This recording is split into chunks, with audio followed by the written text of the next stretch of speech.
देखो chapter first है आपका विद्युत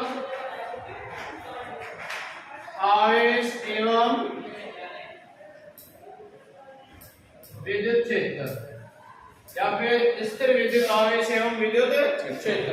चलो आपको मैं पहले ही बता चुका हूँ कि आवेश जो है वो जब गतिशील अवस्था में आता है तो कई चीजें और भी उत्पन्न करता है, लेकिन जब वो स्थिर अवस्था में रहता है यानी कि विराम अवस्था में रहता है, वो गति नहीं करता, उस समय वो केवल और केवल क्या उत्पन्न करता है?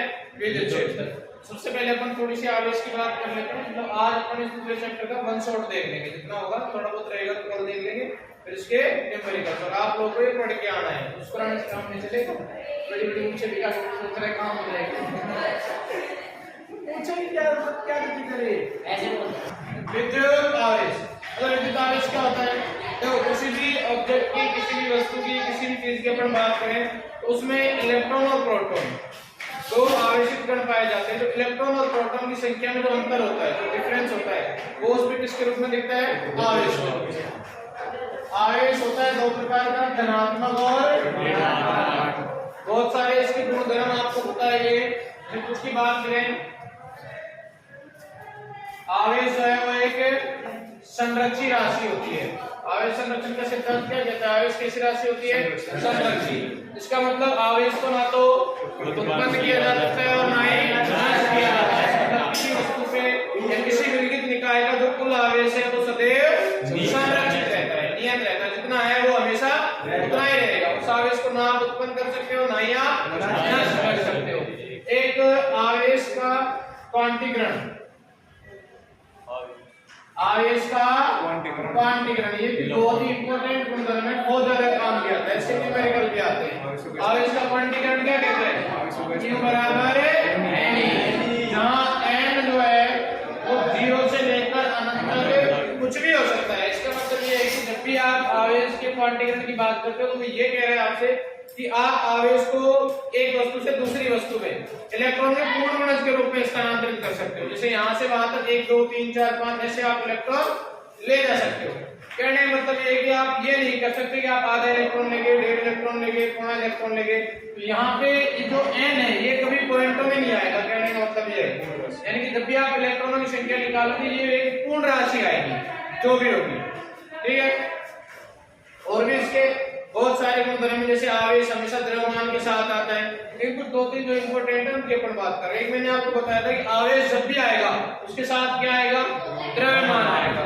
यानी कि मान लो दो वस्तु है, यहाँ पे एक वस्तु है, एक वस्तु यहाँ पे। अपन यहाँ से कुछ आवेश यहाँ लेंगे, कुछ इलेक्ट्रॉन अपन इधर लेंगे मान लो। तो अगर यहाँ से इलेक्ट्रॉन यहाँ लेके जा रहे हैं, इलेक्ट्रॉन के साथ क्या जाएगा? मास ऑफ इलेक्ट्रॉन भी जाएगा। यानी कि इसका द्रव्यमान जो है कम हो जाएगा और इसका द्रव्यमान जो है वो बढ़ जाएगा। जितना इसमें कमी होगी उतना इसमें वृद्धि होगी, ठीक है। उसके बाद में आवेशन की कुछ आपको 3 विधियां बताई थी मैंने। कितनी विधियां बताई थी? 3 विधियां बताई थी। पहली विधि घर्षण के द्वारा। घर्षण के द्वारा आवेशन में मैंने बताया था कि अगर आप किन्हीं दो वस्तुओं को परस्पर रगड़ते हो, परस्पर का मतलब आपस में, अगर आप आपस में रगड़ते हो तो रगड़ने के कारण ऊष्मा उत्पन्न होगी और उस ऊष्मा की वजह से कुछ आवेश एक वस्तु से दूसरी वस्तु में स्थानांतरित हो जाएंगे या चले जाएंगे। उसके कारण एक वस्तु में धनावेश आ जाएगा और दूसरी वस्तु में ऋणावेश आ जाएगा। दूसरी मैंने आपको विधि बताई थी संपर्क के द्वारा। एक कोई आवेशित वस्तु ली, इधर कोई एक अनावेशित वस्तु ली, दोनों को संपर्क करवाया, तो अनावेशित वस्तु में आवेशित वस्तु से कुछ आवेश स्थानांतरित हो जाएगा और अंत में दोनों वस्तुएं आवेशित हो जाएंगी। आवेश कितना स्थानांतरित होगा ये कई चीजों पर निर्भर करता है। जैसे एक तो वस्तु की प्रकृति पर, दोनों वस्तुओं का संपर्क क्षेत्र कितना है, दोनों वस्तुओं की प्रकृति कितनी है, दोनों में आवेश घनत्व कितना है, और भी कई चीजें, किस पदार्थ की, ये कौन सी धातु की बनी हुई है, इसकी चालक, मतलब कई चीजों पे वो निर्भर करती है। तो अपने को उतना डीपली इसमें नहीं जाना है अभी। अपने केवल ये ध्यान रखना है कि अगर दो वस्तुएं हैं और दोनों वस्तु पूरी तरह अगर सेम है, पूरी तरह सेम का मतलब उनकी आकृति, उनका आकार, उनका पदार्थ, जो भी कुछ चीजें हैं एक तरह से जुड़वा है दोनों, अगर दोनों एक तरह से पूरी तरह दोनों चीजें सेम है तो आवेश जो है वो बराबर स्थानांतरित हो जाएगा। और अधिकतर आपको जो वस्तुएं, अगर नहीं क्वेश्चन वगैरह मिलेगा, जो वस्तुएं मिलेंगी वो वही मिलेंगी जो कि एक दूसरे के पूरी तरह से सेम है। हमेशा आधा नहीं होता, नहीं, ये जरूरी नहीं है कि आवेश का स्थानांतरण जो है बराबर हो। जैसे मान लो मैं यहाँ पे एक वस्तु लेता हूँ, एक वस्तु इधर है और दूसरी वस्तु इधर है, तो जब इनका संपर्क करवाया गया ना, तो आपको सबसे पहले पता ये होना चाहिए कि संपर्क के द्वारा आवेश का स्थानांतरण तो हुआ, किस कारण से हुआ? वो मेन कारण होता है आवेश घनत्व। क्या होता है? आवेश घनत्व। जैसे कहा जाए कि ये वस्तु ऋणावेशित है, कैसी है? ऋणावेशित है। इसका मतलब ये है कि इस वस्तु पे ऋणावेश का घनत्व ज्यादा है। ऋणावेश का घनत्व क्या है? ज्यादा है, तो समान समान आवेशों प्रतिकर्षण होगा। तो जैसे ही इनको मौका मिलेगा ये यहाँ से निकलकर सीधा इसमें भागने की कोशिश करेंगे, लेकिन वो कब तक जाएंगे? जब तक दोनों का घनत्व बराबर ना हो जाए। जैसे आपने 15 लीटर गैस का सिलेंडर लिया और एक सिलेंडर लिया 5 लीटर गैस वाला। आप 15 लीटर गैस के सिलेंडर से 5 लीटर गैस के सिलेंडर को केवल सिंपल एक पिन लगा के ऊपर नीचे करके और पूरा नहीं भर सकते। क्यों नहीं भर सकते? क्योंकि जब 15 लीटर का सिलेंडर पूरा भरा हुआ है और 5 लीटर का खाली है, तो कुछ स्थिति ऐसी है जब तक कि दोनों में गैस आएगी, लेकिन वो गैस कब तक आएगी? जब तक कि दोनों में दाब बराबर ना हो जाए। जब तक दोनों में दाब बराबर ना हो जाए। अब जैसे ही 15 लीटर वाला कुछ खाली होगा, इधर उसमें कुछ 5 लीटर वाले में गैस आई, जैसे फॉर एग्जांपल मान लो 3 लीटर आ गई, जिसमें 3 लीटर आने पे उसमें 12 लीटर बची है, वो 3 लीटर का खाली है, 2 लीटर का खाली है। अब दाब देखा जाएगा कि दोनों में बराबर है कम ज्यादा है। एक स्थिति ऐसी है कि जब दोनों का दाब सेम हो जाएगा और उसके बाद में गैस का स्थानांतरण बंद हो जाएगा। वही यहाँ पे अगर ज्यादा घनत्व है तो स्थानांतरित होता रहेगा, अगर घनत्व कम हो गया जब बराबर हो गया किसी स्थिति में तो स्थानांतरण नहीं होगा। पदार्थ के ऊपर भी निर्भर करेगा, इसकी कैपेसिटी कितनी है ग्रहण करने की। अब अगर पूरी दोनों वस्तुएं पूरी तरह सेम है, दोनों वस्तुएं पूरी तरह ही सेम है, मतलब उनका सब कुछ सेम है, उनका मटेरियल भी सेम है, उनकी आकृति भी सेम है, उनका आकार, आयतन, उनकी जो संपर्क सतह है, सब कुछ सेम है, तो क्या होगा? जितना इस पे दोनों पे घनत्व बराबर होगा जब तक ट्रांसफर होता रहेगा। उस स्थिति में आवेश जो है वो बराबर स्थानांतरित होगा। ये जरूरी नहीं है कि हर स्थिति में आवेश बराबर स्थानांतरित हो। और तीसरी मैंने आपको बताया था प्रेरण के द्वारा। तो प्रेरण के द्वारा मैंने ये बताया था कि भाई एक गोला लेना है, अनावेशित वस्तु लेनी है, उसके कुछ चालक स्टैंड पे रखना है, उसके बाद आगे कोई भी एक आवेशित वस्तु चालक छड़ जो पूरी तरह से आवेशित हो इसके पास लेके आए, यहाँ धनावेशित ले जाएंगे, यहाँ ऋणावेश आ जाएगा, यहाँ पे क्या आ जाएगा? धनावेश आ जाएगा। थोड़ी देर बाद इसको आप यहाँ अर्थिंग कर दोगे, अर्थिंग करने के बाद ये सारा अर्थ में यहाँ से कुछ इलेक्ट्रॉन आएंगे और इसको न्यूट्रल कर देगा, ये जीरो हो जाएगा। जैसे ये जीरो होगा आप इसको हटा दोगे, इसको हटा दिया अगले स्टेप में क्या होगा? पूरा जो ऋणावेश है पूरी वस्तु की सतह पर फैल जाएगा और वस्तु कैसे हो जाएगी? ऋणावेशित। अगर आप इसके ठीक विपरीत यहाँ पे ऋणावेशित छड़ लेके आते हो तो वस्तु कैसे हो जाएगी? धनावेशित। यानी कि वस्तु पे आवेश हमेशा छड़ के विपरीत आएगा। तो यहाँ अगर धनावेशित ला रहे तो वस्तु ऋणावेशित, यहाँ अगर ऋणावेशित ला रहे तो वस्तु धनावेशित। कूलाम का नियम क्या कहता है? याद है सभी को कूलाम का नियम? कूलाम का नियम क्या कहता है? दो बिंदु आवेशों के मध्य लगने वाला स्थिर वैद्युत बल, स्थिर वैद्युत बल जो कि आकर्षण बल भी हो सकता है और प्रतिकर्षण बल भी हो सकता है, उन दोनों आवेशों के परिमाण के गुणनफल के समानुपाती तथा उनके मध्य दूरी के वर्ग के समानुपाती होता है।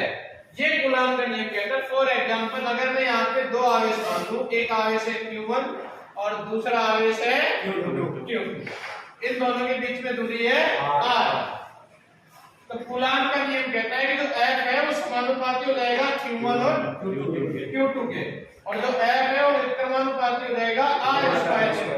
ठीक है, और दोनों को मिला के लिखते हैं तो आता है F समानुपाती Q1 Q2 बटे R स्क्वायर।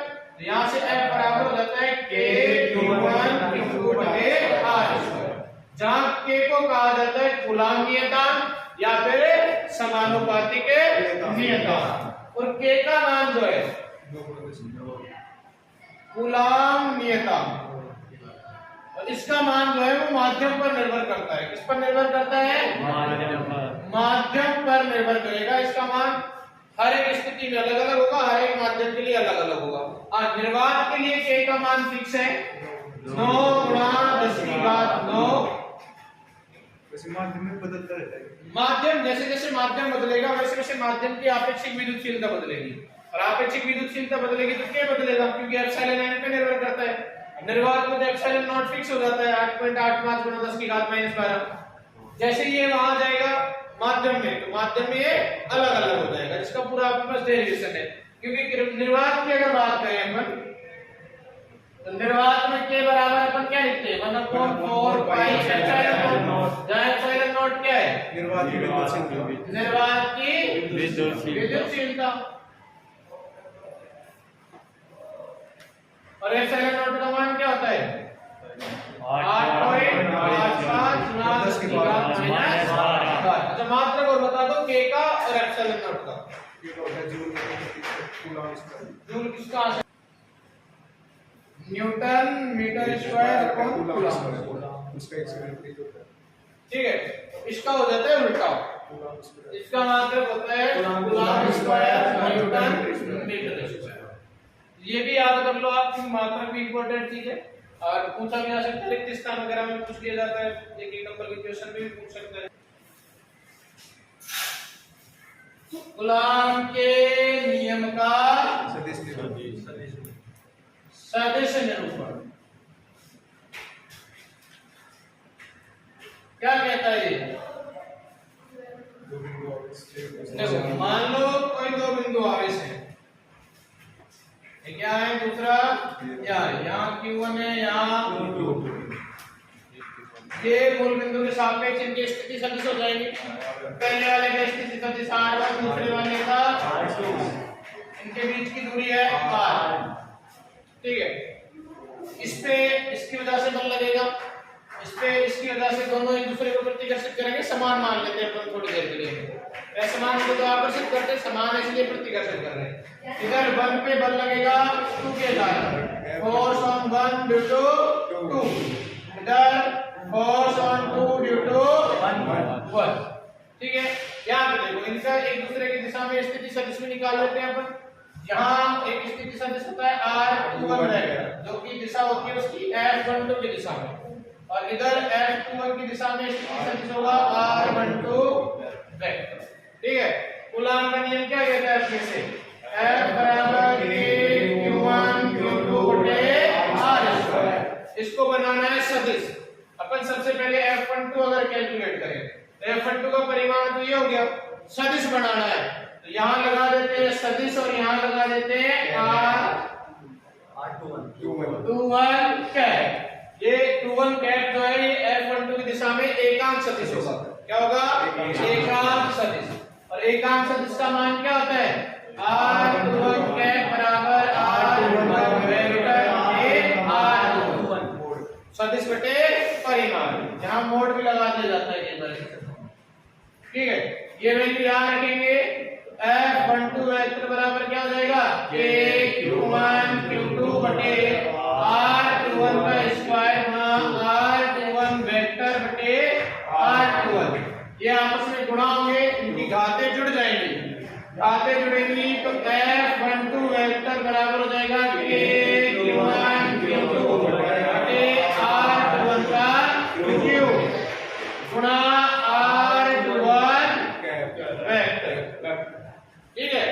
इसी प्रकार अगर आप वैल्यू निकालोगे F21 की तो सारा प्रोसेस सेम रहेगा, तो F21 वेक्टर बराबर क्या हो जाएगा, K Q1 Q2 बटे R12 क्यूब गुणा R12 वेक्टर। देखो अपने को एक चीज पता है, V नॉट ये जो R12 का परिमाण है ये बराबर है R21 के परिमाण के, क्योंकि दोनों R के बराबर है। और एक चीज और पता है, R12 वेक्टर जो है वो बराबर है -R21 वेक्टर के, क्योंकि दोनों एक दूसरे के विपरीत दिशा में 180 डिग्री पे। ऐसे कोई भी सदिश जिनका परिमाण बराबर हो और एक दूसरे के सापेक्ष 180 डिग्री पे हो, वो विपरीत सदिश हो जाते हैं या ऋणात्मक सदिश हो जाते हैं। अब यहाँ पे या तो इसमें या इसमें इनकी वैल्यू को आप एक्सचेंज कर दोगे। जैसे मान लो मैं F21 में करता हूँ तो F21 वेक्टर बराबर क्या हो जाएगा, K Q1 Q2 बटे R21 क्यूब, 1 2 की जगह 21 कर दूं गुणा माइनस ऑफ R21 वेक्टर, तो इस माइनस को बाहर ले ले तो F21 Q1 वेक्टर बराबर क्या हो जाएगा माइनस K Q1 Q2 बटे R21Q गुणा R21 वेक्टर। ये माइनस को छोड़ के बाकी की जो बची हुई वैल्यू है किसके बराबर है F12 वेक्टर के। यहां से आप लिख सकते हो F21 वेक्टर बराबर माइनस F12 वेक्टर। अतः कूलॉम का नियम न्यूटन के गति के तृतीय नियम क्रिया प्रतिक्रिया के नियम की भी पालना करता है। इसका मतलब ये है कि F12 और F21 दोनों एक दूसरे के समान परिमाण के होंगे लेकिन दिशा में विपरीत होंगे। ये तो कहता है गति का तृतीय नियम भी, यही कहता है ना कि भाई आप अगर किसी पे बल लगा रहे हो तो वो भी आप पे बल लगाएगा। वही यहाँ पे हो रहा है Q1 Q2 पे बल लगा रहा है तो Q2 Q1 पे बल लगा रहा है, दोनों एक दूसरे को धक्का मार रहे हैं या फिर दोनों ही खींचेंगे। ऐसी स्थिति होगी अगर दोनों विपरीत होंगे तो दोनों आकर्षित करेंगे, मतलब दोनों खींच रहे हैं या दोनों धक्का मार रहे हैं। कभी कभी ऐसी स्थिति भी आ जाती है कि एक खींचना चाहता है दूसरा धक्का मार रहा है, लेकिन वो रेयर केस में आती है, आपको हर जगह होता है। बाकी यहाँ पे ऐसा कुछ भी नहीं है। यहाँ पे तक कहीं मारना है। आवेश वितरण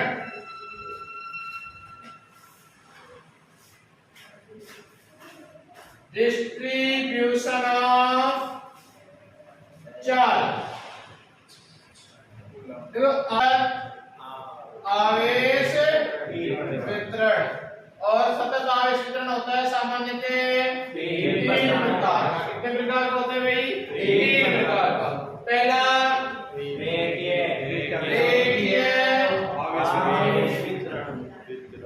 आवेश वितरण अर्थात रेखीय आवेश वितरण या लीनियर चार्ज डिस्ट्रीब्यूशन।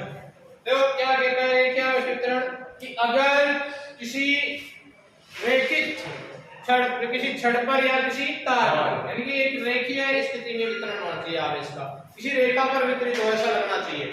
तो या तो किसी छड़ पे होगा या किसी तार पे। अगर कोई आवेश एक समान रूप से वितरित है तो इसको क्या कहा जाता है? रेखीय आवेश वितरण। जैसे मान लेते हैं कि कोई L लंबाई का तार है और इस पे कोई धनावेश जो है वो समान रूप से वितरित है पूरे तार पे। यहाँ से यहाँ तक L है धनावेश की लंबाई और ये पूरे तार पे समान रूप से वितरित है, आवेश है Q। अब आपको निकालना होता है यहाँ पे रेखीय आवेश घनत्व। रेखीय आवेश घनत्व सिग्मा क्या होता है? सिग्मा बराबर लैम्डा बराबर क्या होता है?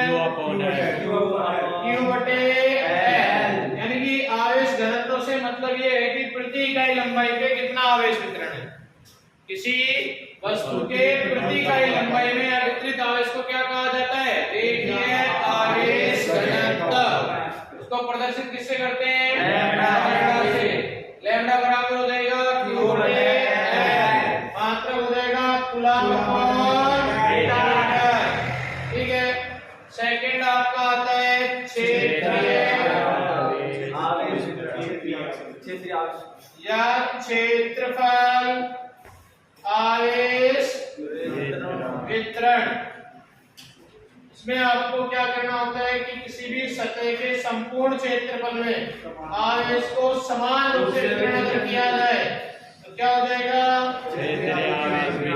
क्षेत्रीय आवेश वितरण। जैसे मान लो यहाँ पे कोई सतह है, इस सतह का क्षेत्रफल कितना है? A और इस पे Q आवेश समान रूप से वितरित है।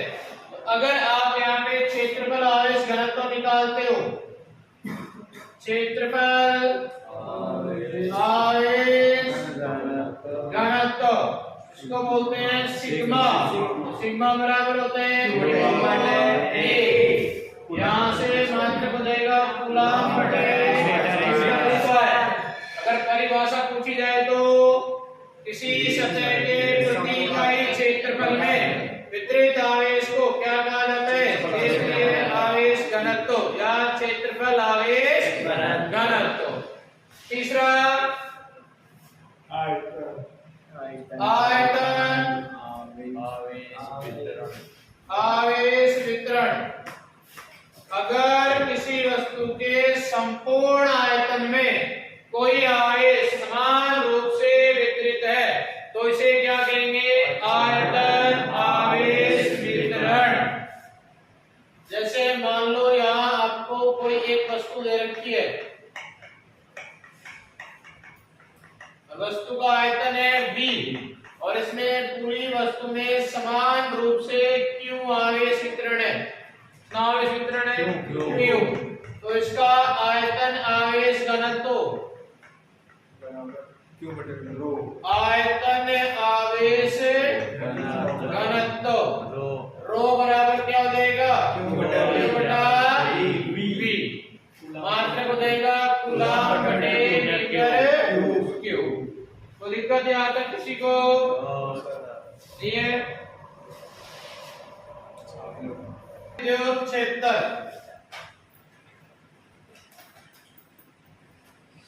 क्या होता है? विद्युत क्षेत्र किसी बिंदु आवेश के चारों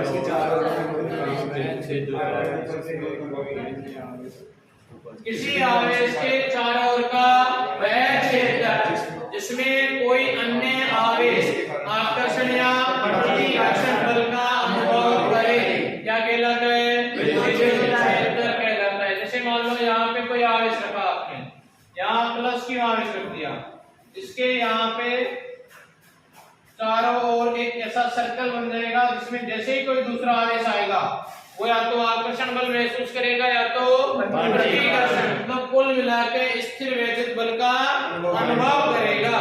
तो इस क्षेत्र को क्या कहा जाएगा? विद्युत क्षेत्र। नेक्स्ट आता है विद्युत क्षेत्र की तीव्रता। क्या होती है विद्युत क्षेत्र की तीव्रता? किसी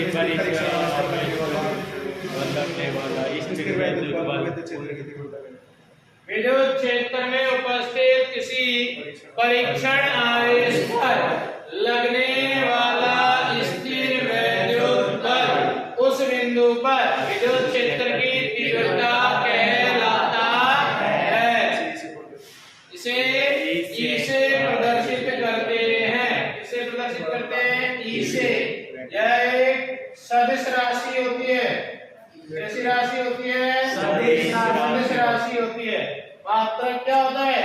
E बराबर है बटा मात्रक होता है न्यूटन प्रति कूलम। ये बराबर है क्या होता है? न्यूटन प्रति कूलम। जैसे मान लेते हैं कि किसी आवेश के कारण F बल लग रहा है, आवेश कितना है? Q। E बराबर हो जाता है F अपॉन Q या फिर F अपॉन Q नॉट भी ले लेते हैं कई बार। जैसे मान लो यहाँ F बराबर कितना होता है? K/Q1 Q2 बटे R स्क्वायर। E बराबर क्या हो जाएगा? K/Q बटे R स्क्वायर। K/Q इसको अपन Q नॉट मान ले तो Q नॉट बटे R स्क्वायर। बटे में क्या आ जाएगा? Q नॉट से Q नॉट कैंसिल। E बराबर क्या हो जाएगा?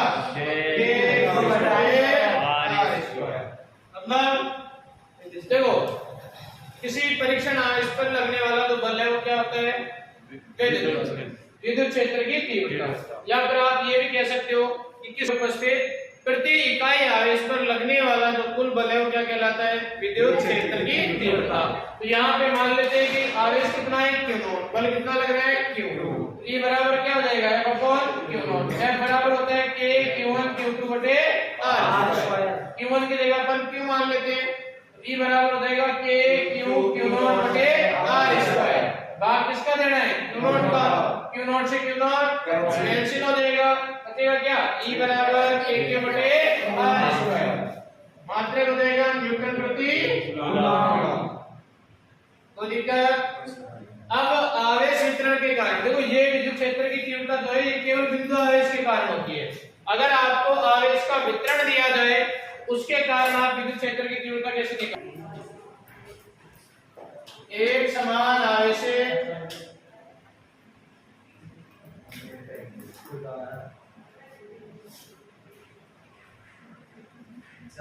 चालक तार या फिर छड़ के कारण किसी बिंदु पर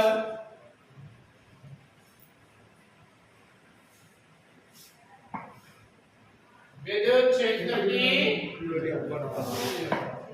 आप विद्युत क्षेत्र की तीव्रता ज्ञात करनी है। उसके लिए आपको एक तार दे रखा है जिसकी L लंबाई में Q आवेश समान रूप से वितरित है। मान लो यहाँ पे एक तार है, यहाँ से जहां पर इसकी लंबाई है L, इस पे यहाँ कोई Q आवेश समान रूप से वितरित है।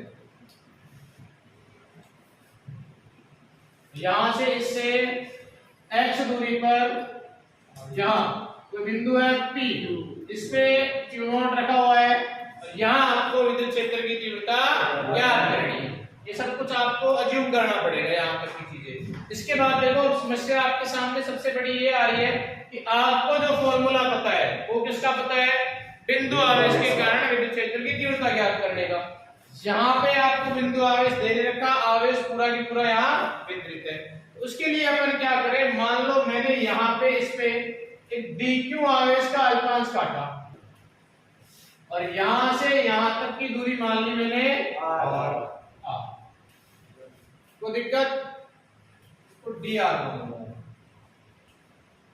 कोई दिक्कत नहीं है ना। यहां से यहां तक की दूरी कितनी मान ली मैंने r। अब देखो इस dq के कारण यहाँ पे विद्युत क्षेत्र की तीव्रता कुछ मिलेगी, आवेश अति अल्प है तो तीव्रता भी अल्प मिलेगी, तो d लगा देते हैं। ये हो जाएगा k dq बटे r। आपको चाहिए पूरे की चाहिए तो आप क्या करो, समाकलन कर दो दोनों तरफ। तो दोनों तरफ समाकलन करने पर, दोनों तरफ आप समाकलन करोगे तो dE का समाकलन हो जाएगा इधर, तो इधर समाकलन हो जाएगा k dq बटे r स्क्वायर। k तो नियत है बाहर आ जाएगा, dE का समाकलन e हो जाएगा, k बाहर, समाकलन dq बटे r स्क्वायर।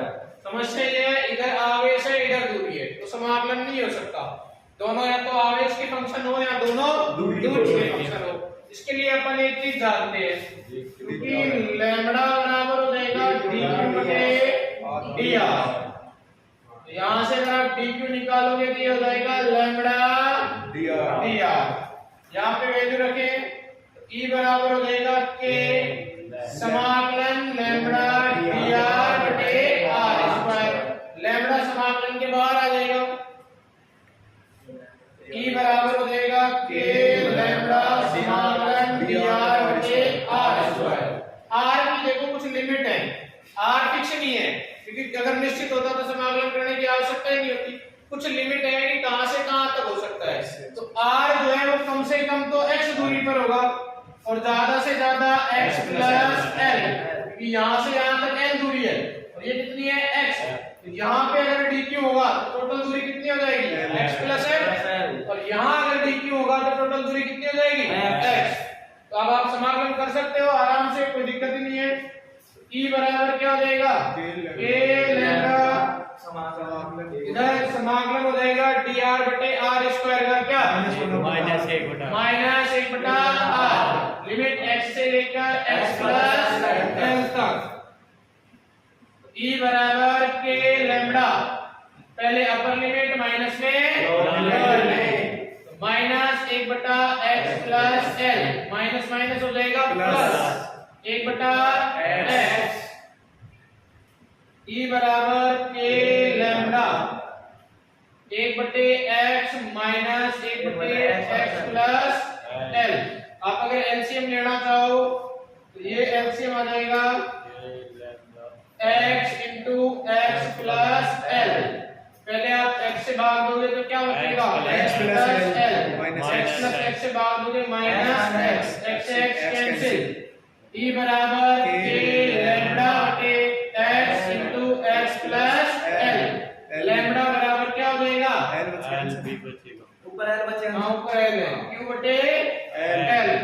आप लैम्बडा की जगह q बटे l रखोगे अगर तो E बराबर हो जाएगा आपका k q l बटे l x into x plus l, l से l कैंसिल हो जाएगा। E बराबर क्या बचा k q बटे x into x plus l। ये विद्युत क्षेत्र की कुल तीव्रता हो जाएगी इस रेखीय आवेश आवेश वितरण के कारण। तो दिक्कत नेक्स्ट,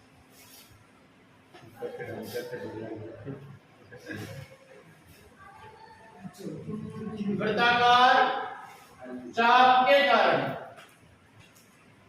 उसके केंद्र पर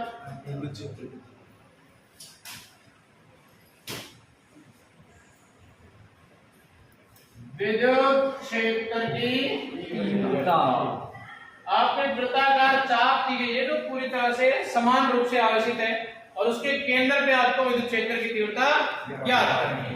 देखो यहाँ पे ऐसे एक चाप है जहां इसकी आर त्रिज्या है ये, और ये इसका केंद्र है। आपको केंद्र पे विद्युत क्षेत्र की तीव्रता निकालनी है।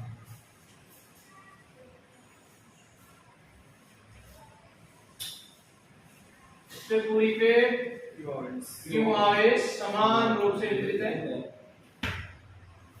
तो उसके लिए आपको भी करना क्या है, आपको जो भी फॉर्मूला जो पता है वो बिंदु आवेश का पता है। तो सबसे पहले तो आपको इसमें बिंदु आवेश अज्यूम करने होते हैं। तो यहाँ पे जैसे मान लो इधर इसका जो टोटल एंगल है वो है कुछ अल्फा, कोण कितना है पूरा अल्फा, तो कुछ कोण इधर होगा और कुछ कोण इधर होगा। तो इधर वाला जो कोण है इसको लिया जाता है माइनस अल्फा बटे 2, इधर वाले कोण को लिया जाता है प्लस अल्फा बटे 2। देखो इधर वाले कोण को माइनस क्यों और इधर वाले कोण को प्लस क्यों, कारण क्या है आपको शायद बताया हो इसीलिए कि जब भी आप एंटी क्लॉकवाइज डिग्री में थीटा नाप रहे हो, इधर एंटी क्लॉकवाइज दिशा में अगर आप नाप रहे हो थीटा तो कैसा होगा धनात्मक, और क्लॉकवाइज दिशा में नाप रहे हो तो कैसा होगा ऋणात्मक होगा। जैसे यहाँ पे ऐसे ये होता है ना, यहां से आप कोण मापते हो जाते हो इधर ऐसे मापते हो, जैसे यहाँ कोण बन रहा है यहाँ, तो यहाँ पे आप डी लगाओगे आपका चंदा, और यहाँ से ऊपर की तरफ जितने भी कोण मापोगे सारे कैसे होंगे धनात्मक, चंदा ऊपर की साइड सारे धनात्मक, यानी एंटी क्लॉकवाइज घड़ी की सुई के विपरीत जो भी कोण मापे जाएंगे वो धनात्मक। तो यहाँ पे आपने इसको आधार माना हुआ है, बेस माना हुआ है, तो बेस से इधर एंटी क्लॉकवाइज धनात्मक, इधर क्लॉकवाइज ऋणात्मक, इस वाले को माइनस इस वाले को प्लस। अब देखो आपको यहाँ पे dq आवेश अज्यूम करना है। यहाँ पे मान लो मैंने dq आवेश अज्यूम कर लिया, ठीक है, वो यहाँ पे कुछ dr लंबाई में फैला हुआ है, कितनी लंबाई में फैला हुआ है dr लंबाई में, और यहाँ पे कुछ कोण बना होगा जो भी है थीटा वगैरह। यहाँ पे कितना कोण बना रहा है, मान लो कुछ थीटा कोण बना रहा है, ये अंदर वाला कोण है कुछ थीटा, ठीक है, कोई दिक्कत यहाँ तक किसी को। तो अब आपको इस dq की वजह से E मिलेगा, तो E की यहाँ पे दो दिशाएं मिलेंगी, एक इधर मिलेगा, ये हो गया आपका E। इस E के आपको यहाँ दो घटक मिलेंगे, कितने घटक मिलेंगे, दो, ये DE है, एक घटक इधर मिलेगा और एक घटक इधर मिलेगा। देखो यहाँ एंगल थीटा है तो यहाँ पे कितना होगा थीटा, तो जिधर थीटा उधर cos थीटा, और अपोजिट साइड में इधर d cos थीटा इधर d sin थीटा। देखो अगर यहाँ भी कोई dq होगा उसका भी d sin थीटा इधर आएगा, इधर तो आएगा ना, फिर इस इधर से ऐसे बनेगा, यहाँ थीटा बनेगा, फिर उसका थीटा यहाँ d cos थीटा तो उधर आ जाएगा और d sin थीटा उधर आएगा। तो जो d sin थीटा वाले घटक है ना ये तो एक दूसरे को कैंसिल कर देंगे, d sin थीटा वाले घटक एक दूसरे को कैंसिल कर देंगे, निरस्त करेंगे। तो आपको जो विद्युत क्षेत्र मिलेगा वो किसकी वजह से मिलेगा, cos थीटा वाले घटक की वजह से, यानी कि जो E मिलेगा आपको E नेट जो भी मिलेगा वो मिलेगा integration of dE cos theta, यानी कि d cos थीटा का आप समाकलन कर दो आपको E नेट मिल जाएगा। थीटा की लिमिट कहां से कहां तक है, माइनस अल्फा बटा 2 से प्लस अल्फा बटा 2 तक, ये आपको थीटा की लिमिट मिल गई। अब सबसे बड़ी समस्या आपके सामने उत्पन्न हो जाती है, यहाँ पे d और आगे cos थीटा, थीटा और विद्युत क्षेत्र दोनों का एक दूसरे के सापेक्ष समाकलन नहीं होगा। तो कैसे भी करके कुछ भी श्याम दाम दंड भेद लगा के आपका एक ही टारगेट रहेगा कि जो d है ये थीटा में बदल जाए, इसमें बदल जाए थीटा में। तो चूंकि de बराबर क्या होता है J Q upon R, k dq बटे r स्क्वायर। ये वैल्यू भी अगर अपन यहाँ पे रखते हैं तो भी ये थीटा में नहीं बदलती है, क्योंकि अभी भी यहाँ पे q आ जाएगा और फिर भी यहाँ पे थीटा है, तो q और थीटा का भी कोई संपर्क नहीं है। तो इस dq को क्या लिख सकते हैं अपन? dq बराबर हो जाएगा लैम्डा dr। r हो जाएगा ना अपन को, ये दूरी भी नीचे आ रही है, तो ये हो गया लैम्डा dr। अभी भी समस्या है, यहाँ dr की जगह चाहिए d थीटा, तब जाके काम पड़े। देखो d थीटा के लिए अगर ये तुम्हें छोटा सा बन रहा है ना अंदर, ये वाली लाइन जो बनी इसके अंदर d थीटा कौन बन रहा है, इसको अगर जूम करके बनाओ यहाँ, हाँ इधर ये आपके शेष पे dq और यहाँ पे ये कोण बन रहा है कितना, d थीटा कितनी है r। तो यहाँ पे 11वीं कक्षा का आपको सरल कोण S बराबर R समतल कोण वाला कंसेप्ट याद आ रहा होगा। S बराबर R थीटा